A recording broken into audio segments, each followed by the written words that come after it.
les réseaux ou chaînes d'établissements. Alors pour bien comprendre les différents types de réseaux ou chaînes d'établissements, nous allons nous appuyer sur l'exemple du secteur hôtelier. Le parc hôtelier français compte 17 720 établissements qu'on peut répartir en deux catégories. Tout d'abord, les hôtels indépendants, qui représentent 82% du parc français, ce qui en fait une spécificité notamment par rapport aux États-Unis. Ce sont majoritairement des petits hôtels familiaux comptabilisant 26 chambres en moyenne.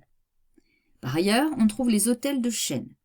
Ils représentent les 18% restants et ce sont des grands établissements de 80 chambres en moyenne qui pourtant comptabilisent 51% des nuitées alors qu'ils ne sont que 18% du parc.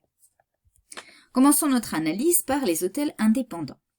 Alors, ces établissements peuvent décider librement de se réunir en chaîne ou réseau volontaire. Attention, ce n'est pas obligatoire, ils peuvent ne pas adhérer à une chaîne volontaire.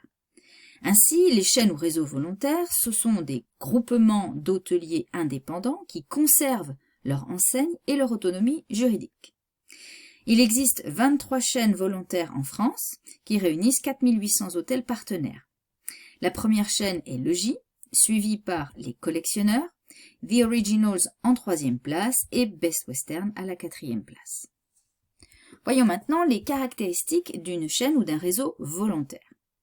Lorsqu'un hôtel indépendant rejoint ce type de réseau, il signe un contrat d'adhésion comme s'il faisait partie d'une association. C'est donc assez souple. De ce fait, un hôtel peut appartenir à plusieurs chaînes volontaires. Commençons par les obligations de l'hôtel vis-à-vis du réseau. L'hôtel doit verser d'abord un droit d'entrée, une seule fois à son arrivée, mais aussi une cotisation annuelle et parfois un pourcentage de son chiffre d'affaires. Enfin, il doit respecter le cahier des charges du réseau. En contrepartie, il bénéficie des droits et avantages suivants. Un gain en visibilité grâce à la chaîne, des tarifs négociés plus bas grâce aux achats groupés, l'accès à la centrale de réservation de la chaîne et à son programme de fidélité, et enfin une aide assistance. Reprenons maintenant les 18% d'hôtels de chaîne restants. Alors, ces hôtels appartiennent à des groupes. Il existe de nombreux groupes dans d'autres secteurs d'activité comme dans l'agroalimentaire. Ainsi, lorsque l'on parle d'hôtels de chaîne, eh bien, il s'agit d'un ensemble d'hôtels qui ont l'enseigne du groupe hôtelier. On parle alors de chaînes ou réseaux intégrés. Les hôtels sont intégrés au groupe. Il existe 68 chaînes intégrées en France, réunissant 3500 hôtels partenaires. La première chaîne intégrée en France est Accor, 6e mondiale, suivie par Louvre-Hôtel qui appartient au groupe chinois Jinjiang Hotel depuis 2015, lui-même à la 2e place mondiale, et enfin le groupe français B&B Hotel en 3e place. Rappelons que ces hôtels comptabilisent plus de la moitié des nuitées. Voyons maintenant les caractéristiques d'une chaîne intégrée. Alors, tout d'abord, ces réseaux d'hôtels ont des obligations. Suivant les contrats, ils doivent payer un droit d'entrée, mais aussi une redevance ou commission sur leurs résultats. Ils doivent veiller à standardiser leur offre, c'est-à-dire à reprendre exactement les normes de la chaîne et respecter son identité visuelle. En contrepartie, ces hôtels ont des droits et des avantages, ils bénéficient de la notoriété de leur chaîne, de l'accès à la centrale de réservation comme celle du groupe Accor, de leur centrale d'approvisionnement et d'une aide assistance. Enfin, terminons par les différents statuts des membres d'une chaîne intégrée. Tout d'abord, le réseau peut être exploité par le groupe. Dans ce cas, les hôtels peuvent être exploités d'abord sous la forme de filiales. Ces hôtels sont entièrement gérés par le groupe et tout le personnel est salarié du groupe.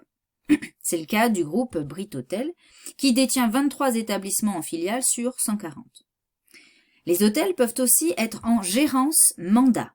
Dans ce cas, le groupe est toujours propriétaire de l'établissement, il perçoit les bénéfices et verse une commission au mandataire exploitant. C'est le cas pour certains établissements du groupe B&B notamment. Enfin, les hôtels peuvent être en location-gérance. Ici, l'exploitant est locataire de l'établissement et il verse une redevance au groupe propriétaire.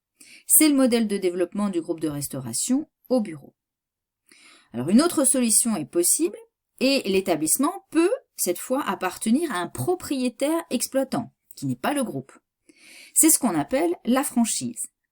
La franchise, c'est un contrat par lequel un franchiseur, donc le groupe, concède au franchisé, le gérant, le droit d'exploiter son nom, d'avoir accès à ses produits et à ses moyens, en contrepartie du versement d'un pourcentage sur son chiffre d'affaires ou sur ses bénéfices. Alors dans ce cas, ce n'est plus du tout le groupe qui est propriétaire de l'établissement, mais bien l'exploitant, c'est-à-dire le franchisé. Dans le cas de nombreux Ibis France, c'est cette situation qui perdure, et il faut quand même savoir que dans la plupart des réseaux intégrés actuels, eh bien, on a souvent une mixité des statuts juridiques. Alors nous venons donc d'étudier les réseaux ou chaînes d'établissements, et c'est la fin de cette vidéo.